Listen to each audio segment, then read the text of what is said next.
Iran এবং ইসরায়েলের যে যুদ্ধ কোন দিকে মোড় নিচ্ছে এবং শেষ পরিণতি কী হবে আমরা এখন পর্যন্ত বলতে পারছি না। ইসরায়েল পুরো পরিস্থিতি নিজে নিয়ন্ত্রণ করতে পারছে না।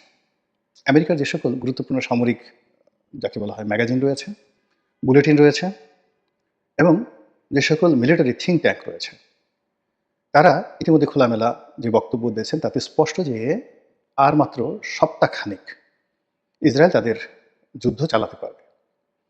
তাদের যে আর্মস অ্যান্ড অ্যামুনিশন রয়েছে, আকাশ প্রতিরক্ষা ব্যবস্থা রয়েছে, যুদ্ধাস্ত্র রয়েছে, গোলাবারুদ রয়েছে, এটি দিয়ে এখন যে গতিতে তারা যুদ্ধ চালাচ্ছে, এভাবে 7 দিন তারা যুদ্ধ চালাতে পারবে।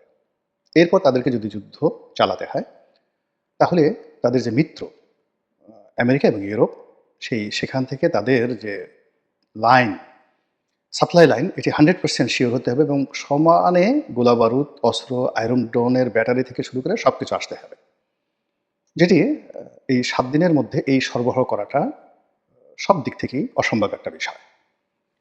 দ্বিতীয় যে সমস্যাটা দেখা দিয়েছে সেটি হলো ইরানের আক্রমণের ফলে ইসরায়েলের অভ্যন্তরে যে মনস্তাত্ত্বিক অবস্থা তৈরি হয়েছে, যেটি ইতিপূর্বে কখনো হয়নি।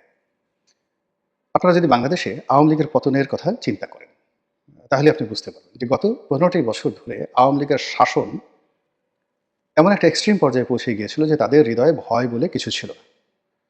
ছাত্রলীগ যাকে ইচ্ছে তাকে বিচার করতে পারত, সরকারি দলের আমলা যাকে ইচ্ছে তাকে গুম করতে পারত, যেভাবে ইচ্ছে সেভাবে তারা ঘুষ চাইতে পারত।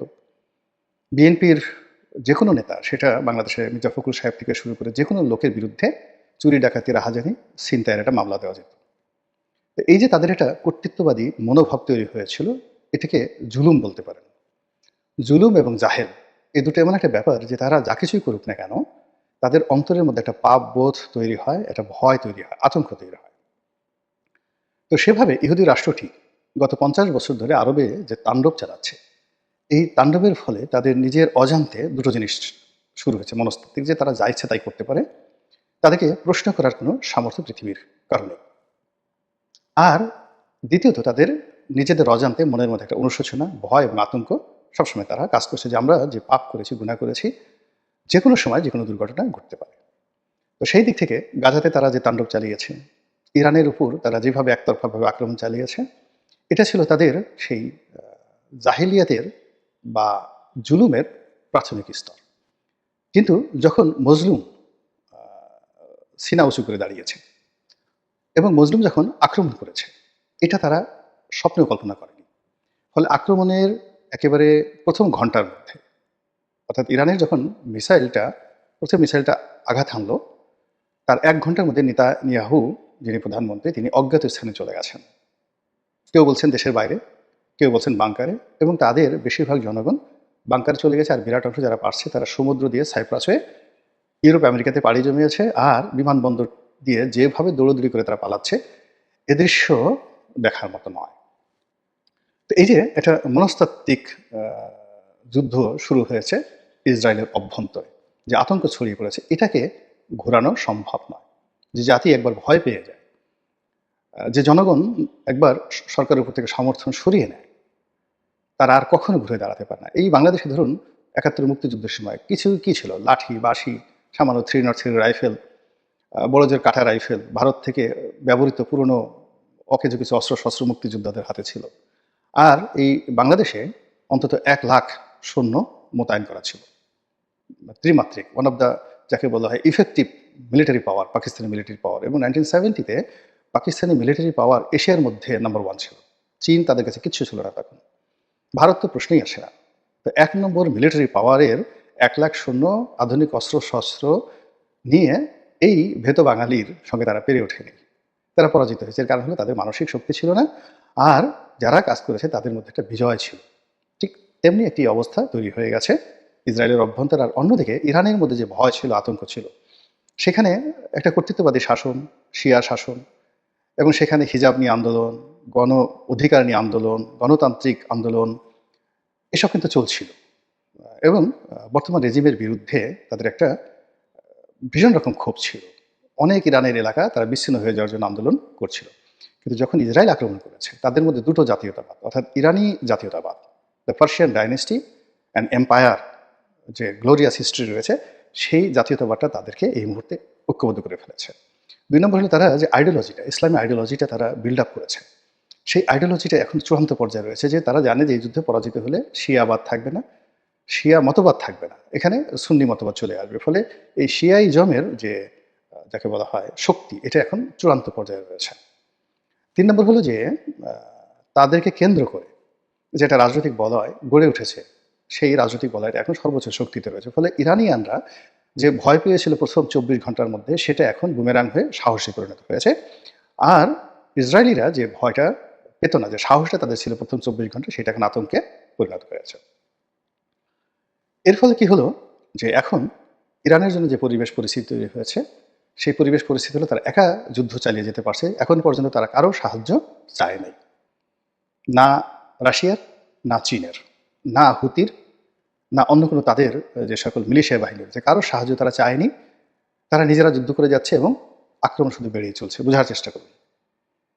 ২ নম্বরে যেটা হচ্ছে সেটা হলো ইসরায়েল এখন পাগলের মতো সাহায্য চাচ্ছে। আমেরিকার সাহায্য চাচ্ছে, ইউরোপের সাহায্য চাচ্ছে পাগলের মতো। এবং সেই সাহায্য শুধুমাত্র লজিস্টিক্স মানে সাপোর্ট হবে না। অর্থাৎ যদি অস্ত্র দেওয়া হয়, গোলাবারুদ দেওয়া হয়, অর্থ দেওয়া হয়, প্রযুক্তি দেওয়া হয়, হবে না। সৈন্য দিলেও হবে না। এখানে সরাসরি আমেরিকাকে এবং ইউরোপকে ইসরায়েলের বিরুদ্ধে যুদ্ধ ঘোষণা করে তাদেরকে এখানে সৈন্য সমাবেশ ঘটাতে হবে, জাস্ট লাইক ইরাককে তারা যেভাবে ধ্বংস করেছিল। এখন ইরাককে ধ্বংস করার জন্য ওই সময়টিতে ইরানের সাপোর্ট ছিল, আমেরিকার। তারপর কুয়েতের সাপোর্ট ছিল, জর্ডানের সাপোর্ট ছিল, কাতারের সাপোর্ট ছিল। আর সৌদি আরবের তো একেবারে যাকে বলা হয়, সৌদি আরব তাদের রাজ ভাণ্ডার খালি করে দিয়েছিল। এর কারণে তাদের ভয় হলো সাদ্দাম যে কোনো সময় সৌদি আরব দখল করে নিতে পারে। কিন্তু এইবারের যে পরিস্থিতি সম্পূর্ণ উল্টো। এইবার পুরো আরব ভূখণ্ডের একটি রাষ্ট্র তাদের ভূখণ্ড আমেরিকা বা ইউরোপকে ব্যবহার করতে দিচ্ছে না, দেবে না। এমনকি আকাশ সীমাও তারা ব্যবহার করতে দেবে না। এর কারণ হলো যেটা ইরান পারছে, তারা ২৫০০ কিলোমিটার পথ অতিক্রম করে যদি তারা তেল আবিবে আক্রমণ করতে পারে, তাহলে তাদের জন্য এই মুহূর্তে জর্ডান, কুয়েত, এই দুটো রাষ্ট্র মানে এবং ইরাক, তাদের যে মানে ইরানিয়ান যে রেভলিউশনারি গার্ড রয়েছে, সেটা দিয়ে স্থল যুদ্ধ করার জন্য এই দুটো রাষ্ট্র দখল করতে তাদের ২৪ ঘন্টা লাগবে। ৩টা রাষ্ট্র, অর্থাৎ কুয়েত, জর্ডান, এই দুটো রাষ্ট্র এবং ইরাক, এই ৩টা রাষ্ট্র। এবং ইরাকের জনগণ এবং এই দেশের জনগণ ১০ পায়ে দাঁড়িয়ে আছে। এবং সেখান থেকে যদি সৈন্য সমাবেশ করে, ইরাক যদি মানে ইরান যদি সৈন্য সমাবেশ করে এবং তার স্থল যুদ্ধের জন্য যদি এগিয়ে আসে, তার সাথে যদি এই দেশের জনগণ থাকে এবং তারা সরাসরি যদি সীমান্তে পৌঁছে যায়, তো এদিকে যাকে বলা হয় জর্ডান সীমান্ত যদি তারা পৌঁছে যায়, তাহলে অন্যদিকে যে সিরিয়ার সীমান্ত রয়েছে, যে সিরিয়া সীমান্তে তারা যে কোনো সময় যে কোনো ঘটনা ঘটাতে পারে। এখন পর্যন্ত তাদের সেখানে যে মিলিশিয়া বাহিনী রয়েছে, তার সঙ্গে সঙ্গে রাশিয়ার নেভাল ফোর্স সেখানে রয়েছে। অন্যদিকে তারা যে ওই লেবাননের সঙ্গে তাদের যে সীমান্ত রয়েছে, সেখানে হিজবুল্লাহ বসে আছে, ইয়ামেনে হুতিরা বসে আছে। তো চারিদিক থেকে এই হুতিরা, হিজবুল্লাহ এবং সিরিয়ার যারা মিলিশিয়া রয়েছে তারা, প্লাস তার সঙ্গে সঙ্গে আসাদ বাহিনী, আসাদের রেজিমের যে পুরো সমর্থকরা তখন ইরাকে রয়েছে এবং তারা সব ওই সীমান্ত ঘিরে রয়েছে।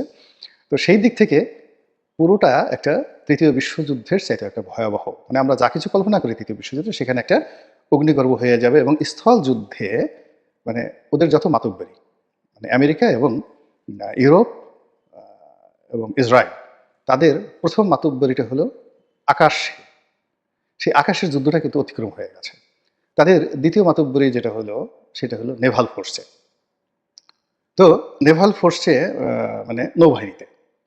আর তারা স্থল যুদ্ধে যাবেই না। স্থল যুদ্ধে তারা যেখানে গেছে, আমেরিকা ডুবেছে, তারা ভিয়েতনামে ডুবেছে, কম্বোডিয়াতে ডুবেছে, তারা ইয়ামেনে ডুবেছে, তারপরে সিরিয়াতে ডুবেছে। আর আফগানিস্তানে তারা যে কি বিশ্রী অবস্থার মধ্যে পড়েছে, এই ভয়, মানে এই ভয় অন্ততপক্ষে আফগানিস্তানে যে ঘটনা ঘটেছে, তাতে কয়েক হাজার আমেরিকার সৈন্য শুধু সুইসাইড করেছে।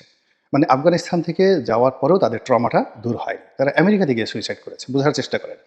ফলে আমেরিকার কোনো সৈন্যবাহিনী, সেটা সিনেটের যদি দুই পক্ষ অর্থাৎ রিপাবলিকান এবং ডেমোক্র্যাট তারা সম্মিলিতভাবে চেষ্টা করে, সেখানে আমেরিকার সৈন্যদের মধ্যে বিদ্রোহ চলে আসবে। তারা মানে ইরানে স্থল যুদ্ধ করার জন্য আসবে না। তারা বড় জোর মানে তাদের নেভাল ফোর্সকে তারা কাজে লাগাতে পারে, বড় জোর তারা সেখানে বিমান বাহিনীকে কাজে লাগাতে পারে।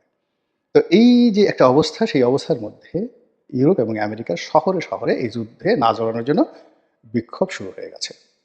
আর অন্যদিকে রাশিয়া এবং চীন যে ভাষায় কথা বলছে, ইরান যে ভাষায় কথা বলছে এবং যুদ্ধের যে গতি প্রকৃতি এগুচ্ছে, সেখানে যদি অলৌকিকভাবে কোনো কিছু ইসরায়েলের পক্ষে না ঘটে এবং অলৌকিক কোনো কিছু যদি আমেরিকার ক্ষেত্রে না ঘটে, ডোনাল্ড ট্রাম্প চেষ্টা করলেও তিনি সিদ্ধান্ত দিতে পারবেন না। তিনি যে কথা বলছেন আমাদের ডক্টর ইউনূসের মতো কথা বলছেন, অর্থাৎ জুন থেকে মানে ডিসেম্বর থেকে জুনের মধ্যে যে কোনো সময় নির্বাচন হতে পারে, আবার নাও হতে পারে।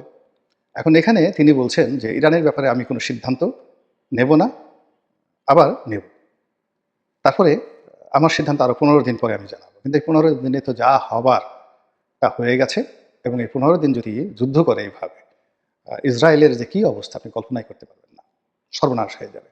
তো সেই দিক থেকে আজকের দিন পর্যন্ত যুদ্ধের যে গতি প্রকৃতি, তাতে মনে হচ্ছে যে ইরানের দিকে আল্লাহ মুখ ফিরিয়েছেন।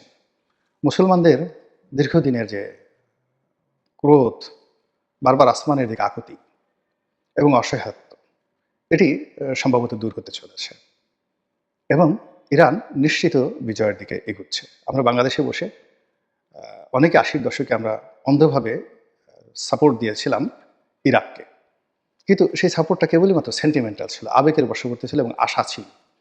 কিন্তু ইরানের প্রতি যে মুসলিম বিশ্বের সাপোর্ট এই মুহূর্তে, এটা কেবলই মাত্র ইলিউশন নয়, হ্যালোসিনেশন নয়, এটা কেবলই মাত্র যাকে বলা হয় সিজোফ্রেনিয়া নয়, এটির সঙ্গে বাস্তবতার মিল আছে, এটির সঙ্গে অঙ্ক আছে, ব্যারোমিটার আছে, প্যারামিটার আছে, আরও অনেক কিছু আছে। এবং সেই দিক থেকেই আজকের দিন পর্যন্ত পুরো ঘটনা ইরানের পক্ষে আছে।